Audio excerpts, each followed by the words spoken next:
Assalamualaikum warahmatullahi wabarakatuh. Saya Nurul Fitriani SPD, CGP Angkatan 9 dari Kota Pekanbaru.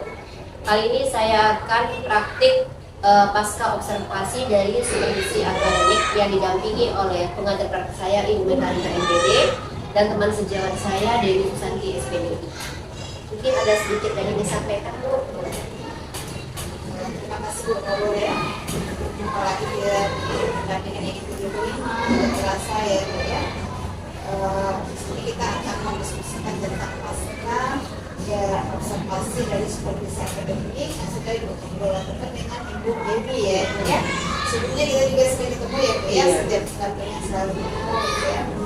Jadi sebelum melakukan observasi tentu Ibu sudah melakukan pra-observasi. Di situ Ibu guru sudah dapat gambaran bagaimana tujuan pembelajaran, area pengembangan dan strategi yang akan dilakukan Dewi dalam kelas. Kemudian sudah dilakukan observasi bagaimana nanti pembelajaran itu bisa berkesan.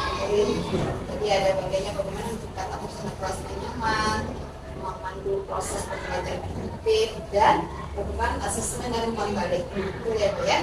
Dan karena asesmen umpan balik itu hal yang penting juga gitu ya. Nah, setelah dilakukan rangkaian supervisi akademik, itu ada hal yang perlu Ibu Nurul sama Bu Dewi diskusikan atau tidak lanjut. Nah, sekarang silakan Bu Dewi sama Bu Nurul berdiskusi.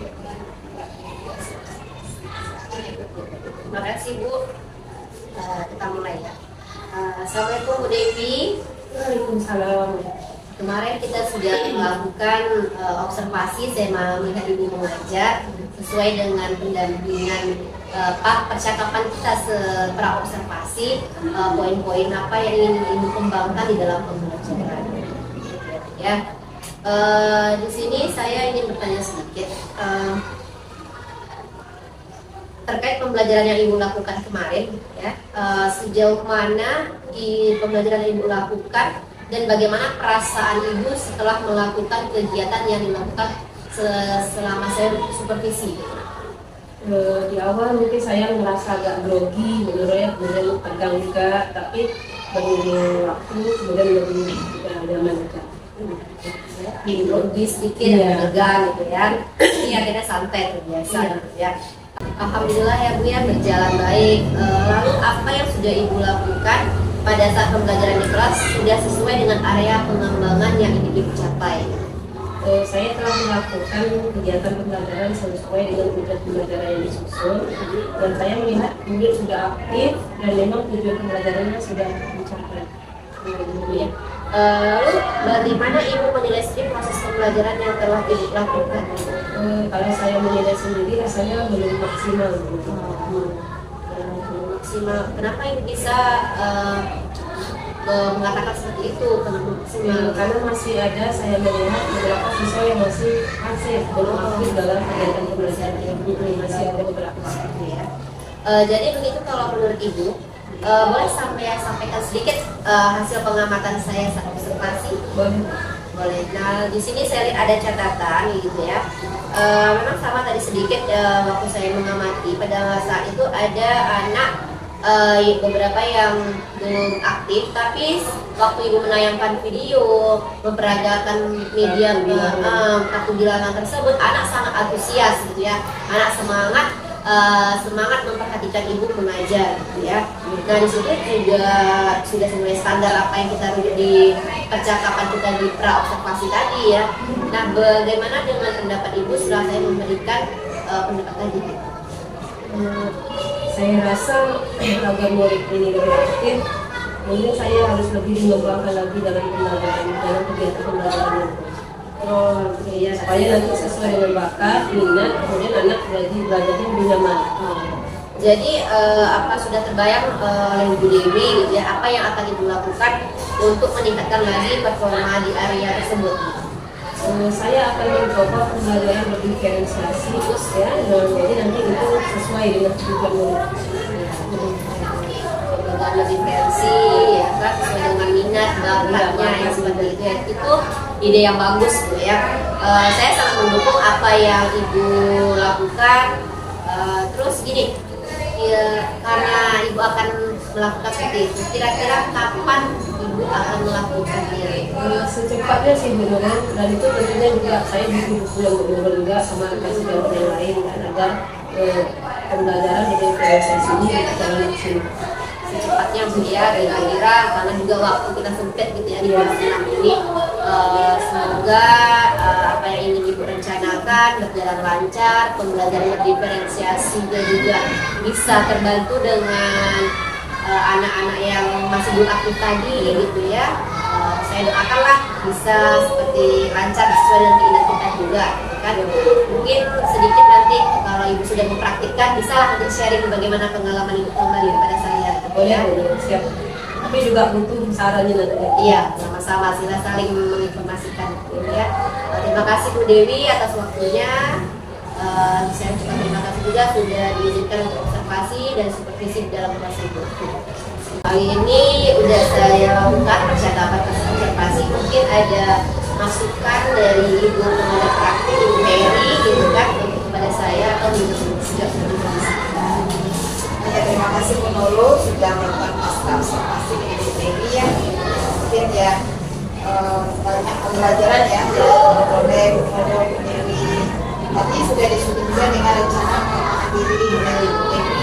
Bisa diceritakan lagi Bu Nurul apa saja yang ingin dikembangkan oleh Bu Dewi? Yang ingin dikembangkan Ibu Dewi itu adalah dia ingin menerapkan pembelajaran berdiferensiasi gitu. Jadi anak yang tidak fokus tadi, yang kurang aktif tadi akan dipetakan dulu sesuai minat dan bakatnya gitu kan. Jadi anak yang tidak fokus tadi atau tidak aktif tadi, dia bisa mengembangkan atau fokus lagi karena kita terpetakan minatnya ke sini gitu. Misalnya dia minatnya dalam menggambar atau berhitung atau bagaimana.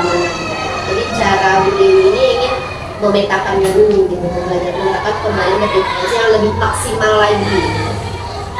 Memang sebelum kita tindakan tentu kita sudah tahu dulu kebutuhan siswa itu. Iya. Kemudian ada lagi selain dari itu yang ingin dikembangkan oleh Bu Dewi, yang ingin disingkati. Bagaimana anak ini agar lebih aktif lagi ya dalam pembelajaran. Dan dia lebih biar belajar.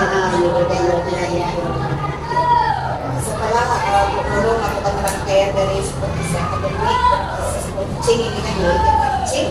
Nah sekarang bagaimana perasaan Ibu Nurul kegiatan ini? Perasaan gue lega Bu ya. Pastinya. Yang pertama pastinya lega gitu kan. Akhirnya praktik coaching ini juga memang kita harus latihan terus terbiasa gitu kan. Memang tadi waktu percakapan masih ada yang tersendat-sendat gitu kan. Bagaimana kita memberikan pertanyaan yang berbobot dan terbuka gitu. Nah di situ memang masih ada kesulitan gitu kan. Bagaimana kita membuat pertanyaan berbobot tadi agar kita tidak mengeluarkan pendapat kita gitu. Bagaimana kita harusnya kan idenya dari teman sejawat tadi gitu. Itu sih yang kesulitannya gitu. Jadi setelah melakukan diskusi juga tentu ada pembelajaran dari Bu Nurul yang Bu Nurul lakukan. Iya. Apa itu pembelajaran yang Bu Nurul? Kalau pembelajaran dari teman saya tadi yang saya dapatkan bagaimana pembelajaran itu agar aktif, produktif gitu, anak-anak bisa mengikuti tujuan pembelajaran tercapai. Memang pembelajaran berdiferensiasi ini memang harus dilakukan karena sesuai dengan kebutuhan murid. Kita banyak yang mempelajarinya beberapa dan apa rencana Bu Nurul ke depannya untuk meningkatkan kemampuan coaching terhadap rekan sejawat. Mungkin saya akan mencoba gitu ya, mungkin tidak secara kaku atau gimana, santai, ngobrol santai gitu dengan teman gitu kan. Kayak ada masalah apa ya cerita gitu, mungkin atau masalah pembelajaran gitu. Cuman kita dengan memberikan pertanyaan-pertanyaan sambil berlatih gitu, memberi pertanyaan berbobot tadi. Karena kan dalam kita kaku gitu kan, hanya monoton gitu. Jadi Bu Nurul akan memberikan pertanyaan yang berbobot untuk menggali informasi. Iya, menggali potensinya juga gitu. Itu yang banyak melatih ya. Terima kasih ya Bu Nurul ya. Iya. Semoga kedepannya teknik coaching atau ilmu coaching itu Bu Nurul bisa maksimal. Amin. Dan rekan sejawatnya ada permasalahan, Bu Nurul bisa kasih solusi ataupun bisa memfasilitasi.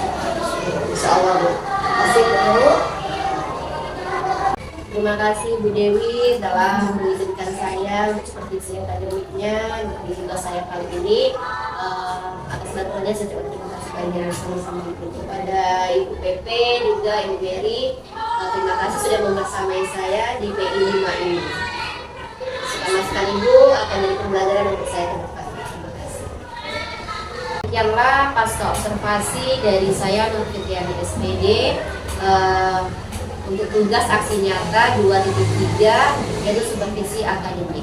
Terima kasih. Wassalamualaikum warahmatullahi wabarakatuh.